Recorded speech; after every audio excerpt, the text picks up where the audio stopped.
kenalin, kami kelompok 1. Kami ada Bang Suryadi, Bang Prasetya Abdiguna, Kak Lara Bonita, Bang Yehuda Luki, dan Bang Peransi Paskah. Kami adalah peserta pelatihan dasar CPNS 2021.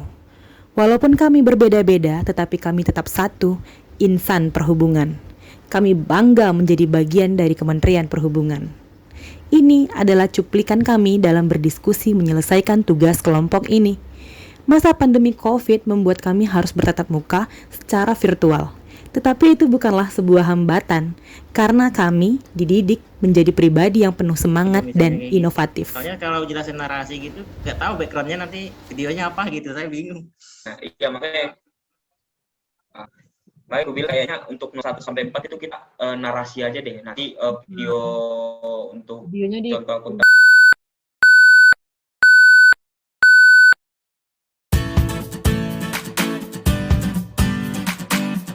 Apakah yang dimaksud dengan akuntabilitas? Akuntabilitas adalah kewajiban pertanggungjawaban yang harus dicapai. Akuntabilitas memiliki sistem, proses, dan tujuan yang harus dicapai. Akuntabilitas merujuk pada kewajiban setiap individu, kelompok, atau institusi untuk memenuhi tanggung jawab yang menjadi amanahnya, yaitu menjamin terwujudnya nilai-nilai publik. Nilai-nilai publik yaitu: pertama, mampu mengambil pilihan yang tepat dan benar jika terjadi konflik kepentingan antara kepentingan publik dengan kepentingan sektor, kelompok, dan pribadi. Kedua, memiliki pemahaman dan kesadaran untuk menghindari dan mencegah keterlibatan PNS dalam politik praktis. Ketiga, memperlakukan warga secara sama dan adil dalam penyelenggaraan pemerintahan dan pelayanan publik. Keempat, menunjukkan sikap dan perilaku yang konsisten dan dapat diandalkan sebagai penyelenggara pemerintah. Sedangkan, apa yang dimaksud dengan responsibilitas? Responsibilitas adalah kewajiban untuk bertanggung jawab. Bedanya dengan akuntabilitas adalah responsibilitas tidak memiliki tujuan ataupun target yang harus dicapai.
Kali ini dengan saya, Lara Bonita, kita akan menyebutkan dan menjelaskan mengenai dimensi akuntabilitas. Yang pertama, akuntabilitas kejujuran dan hukum. Akuntabilitas kejujuran terkait dengan penyalahgunaan jabatan, sedangkan akuntabilitas hukum terkait dengan adanya kepatuhan terhadap hukum dan peraturan yang diterapkan. Contoh, penyalahgunaan jabatan atau abuse of power. Si tinggi menginjak si kecil, si kuat memperbudak si lemah. ASN dibentuk untuk selalu mendukung program pemerintah. Contohnya adalah pemeriksaan antigen dan pemberian vaksin untuk seluruh rakyat Indonesia. Nah, yang kedua, ada akuntabilitas proses. Ini terkait dengan apakah prosedur yang kita gunakan dalam melaksanakan tugas sudah baik atau belum. Dimensi ini bertujuan untuk memajukan program pemerintah dan mengedepankan transparansi. Nah, yang ketiga, ada akuntabilitas program. Ini terkait dengan pertimbangan, apakah tujuan yang ditetapkan dapat dicapai atau tidak. Tapi jangan ragu dan bimbang, ASN adalah orang terpilih yang mempunyai kemampuan inteligensi dan logika yang baik, sehingga dapat mengedepankan hasil yang baik pula tentunya. Nah, yang keempat dan terakhir, ada akuntabilitas kebijakan. Ini terkait dengan pertanggungjawaban pemerintah atas kebijakan yang diambil. For your information, Kementerian Perhubungan sudah 8 kali berturut-turut semenjak 2013 selalu mendapatkan predikat wajar tanpa pengecualian dalam pengelolaan keuangan. Predikat ini merupakan wujud komitmen kita dalam pengelolaan keuangan yang akuntabel dan transparan. Oke, salam sehat semua. Tadi kita sudah mendengarkan penjelasan tentang apa itu akuntabilitas, dan sekarang saya akan menjelaskan bagaimana menciptakan lingkungan kerja yang akuntabel. Untuk menciptakan lingkungan kerja yang akuntabel, maka ada beberapa aspek yang harus dipenuhi. Yang pertama yaitu kepemimpinan, yang kedua transparansi, yang ketiga integritas, yang keempat tanggung jawab, yang kelima keadilan, yang keenam kepercayaan, yang ketujuh keseimbangan, yang kedelapan kejelasan, dan yang kesembilan konsistensi. Lingkungan kerja yang akuntabel tercipta dari bawah ke atas, di mana seorang pemimpin harus mengambil peran utama untuk menciptakan lingkungan kerja yang akuntabel dengan memberikan contoh-contoh positif di dalam organisasinya. Yang kedua yaitu transparansi, di mana dengan adanya transparansi maka akan timbul rasa kepercayaan yang tinggi terhadap pemimpinnya secara penuh. Yang ketiga yaitu integritas. Dengan ada integritas menjadikan suatu kewajiban untuk menjunjung tinggi dan mematuhi norma-norma undang-undang atau peraturan-peraturan yang telah dibuat oleh organisasi. Yang keempat adalah tanggung jawab, baik secara institusi maupun perseorangan, bahwa ada suatu konsekuensi dari apa yang telah dilakukan karena adanya tuntutan untuk bertanggung jawab atas keputusan yang telah dibuat. Yang kelima yaitu keadilan. Keadilan adalah suatu landasan utama dari akuntabilitas. Keadilan harus selalu dipelihara, bahkan harus selalu dipromosikan oleh pemimpin di dalam suatu organisasi. Yang keenam yaitu kepercayaan. Rasa keadilan akan membawa pada sebuah kepercayaan. Kepercayaan ini yang akan melahirkan akuntabilitas. Yang ketujuh yaitu keseimbangan. Untuk mencapai suatu akuntabilitas dalam lingkungan kerja, maka diperlukan adanya keseimbangan antara akuntabilitas dengan wewenang. Jadi setiap individu atau kelompok dapat menggunakan wewenangnya untuk meningkatkan kinerjanya. Yang kedelapan yaitu kejelasan. Kejelasan juga merupakan salah satu elemen untuk menciptakan dan mempertahankan akuntabilitas agar setiap individu atau kelompok dapat mengetahui gambaran tentang bagaimana tujuan atau hasil dari apa yang telah dilakukan oleh suatu organisasi. Yang kesembilan yaitu konsistensi. Konsistensi menjamin kestabilitas, di mana untuk memenuhi semua aspek itu, konsistensi sangat diperlukan untuk menciptakan lingkungan kerja yang akuntabel. Demikian, itu adalah penjelasan tentang bagaimana menciptakan lingkungan kerja yang akuntabel. Selamat pagi. Ibu, perkenalkan saya Lara, perawat poli perhubungan darat. Ada yang bisa dibantu? Ini katanya mau berobat nggak? Mau berobat, Bu?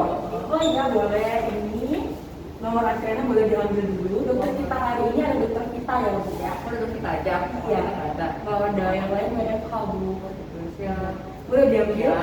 Makasih. Ya, silakan ditunggu ya, Bu. Ya, Bapak oke. Ibu nanti setelah Bapak itu ya. Iya, Mbak. Oke. Nah, gimana cara dia masuk ya? Mas udah lama, Mas. Dokter Vita mana ya? Dokter Vita. Dokter Vita ada Ibu di ruangannya, ada yang bisa dibantu? Saya mau berobat. Mau berobat, boleh ambil nomor antriannya dulu, Bu. Saya harus buru-buru hari ini. Buru-buru, ada urusan apa ya, Bu ya? Saya sudah ditunggu sama Pak Dirjen. Oh, udah ditunggu sama Pak Dirjen. Jam berapa, Ibu, kalau boleh tahu? Jam 1. Jam 1. Sekarang masih jam 9 sih, Bu. Ibu boleh ambil nomor antrian dulu. Nanti setelah Bapak dan Ibu itu baru antrian Ibu ya. Permisi, Ibu. Mbaknya nggak kenal sama saya? Saya kenal Ibu. Kenapa ya? Maaf Bu, sebelumnya kalau menurut Ibu saya tidak sopan. Tapi kan kita sudah diajarkan ya Bu untuk tidak memandang pasien dari pangkat, golongan ataupun jabatannya Bu. Jadi mohon maaf sekali lagi Ibu harus ikut antrian. Kalau estimasi waktunya, satu pasien itu 30 menit Ibu. Jadi kalau nyampai ke Ibu itu 1,5 jam. Masih ada kok waktu Ibu untuk ketemu Pak Dirjennya. Kalau ngikutin antriannya. Saya tunggu berapa antriannya? Ada 2 Ibu, Bapak itu dan Ibu itu. Di sini nomor antriannya boleh diambil ya Bu. Mohon maaf sekali lagi, silakan ditunggu ya.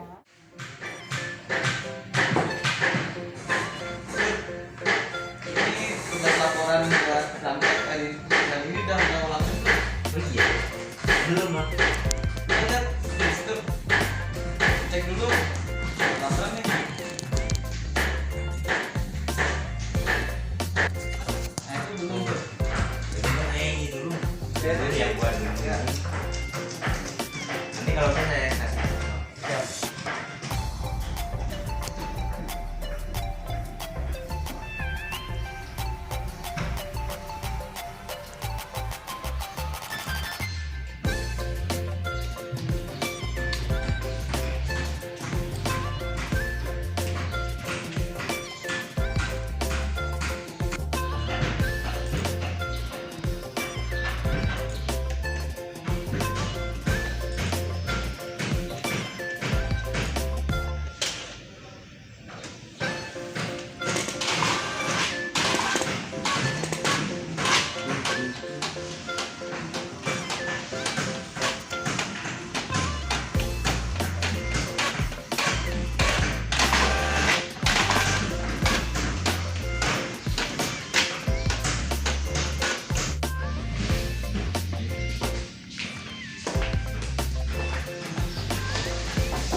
Belum. Nih. Duduk. Duduk. Ini mah laporannya kebetulan udah jadi. Ya. Saya terima ya. Ada kendala? Gimana? Kemarin sempat error itu pengawasan BPTI-nya. Ya, nanti saya coba koordinasi dengan kantor pusat ya. Iya. Kita lanjut. Oke.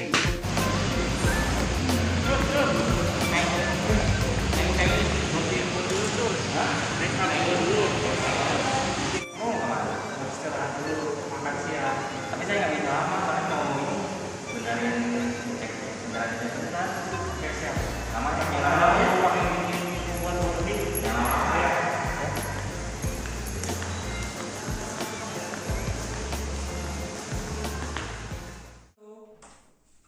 Selamat siang Pak.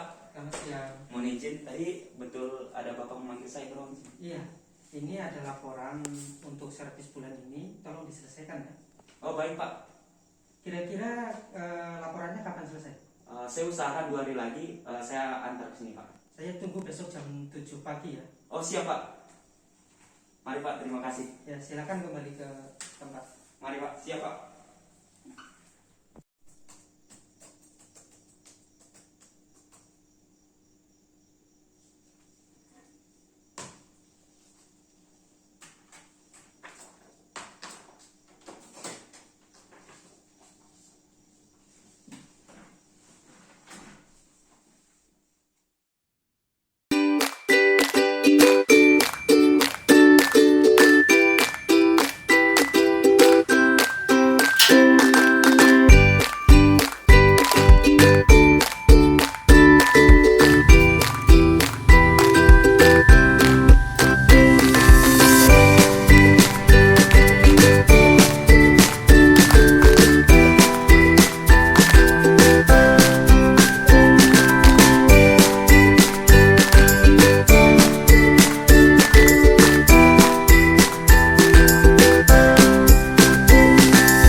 kisah cinta kita.